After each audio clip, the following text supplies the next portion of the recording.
இப்போ நம்ம சேமியா உப்புமா பண்ண போகிறோம்ப்பா. பேம்பினோ சேமியா வானல் வச்சாச்சு, சுட்டுட்ருக்கு. ஒரு வெங்காயம், 5 பச்சை மிளகா, கருவேப்பிலை, கொஞ்சம் முந்திரி வச்சுருக்கோம். தாளிச்சிக்கலாம். இப்போ கடுகு போட்டு ஆயில் போட்டுக்கலாம். 2 அழகு போட போகிறோம். அதனால் 7 டீஸ்பூன் போட்டிருக்கேன்ப்பா ஆயில். ஒரு சின்ன டீஸ்பூன் அளவு கடுகு பொரியுதுப்பா. கடலைப்பருப்பு போட்டுக்கலாம். சின்ன டீஸ்பூன் அளவு உளுத்தம்பருப்பு. அது லேசாக செவக்கட்டான்ட்டு முந்திரி போட்டுக்கலாம்ப்பா.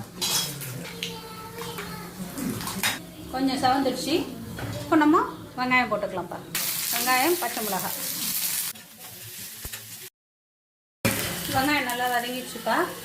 இப்போ தண்ணி விட்டுக்கலாம்ப்பா. 2 டம்ளர் போட போகிறோம் சேமியா. 3 டம்ளர் விட்டுருக்கேன் தண்ணி. நிறைய வேண்டாம், 3 டம்ளர் தண்ணி கொதிக்குதுப்பா. இப்போ நம்ம கருவேப்பிலை போட்டுக்கலாம். இப்போ சேமியா போட்டுக்கலாம்.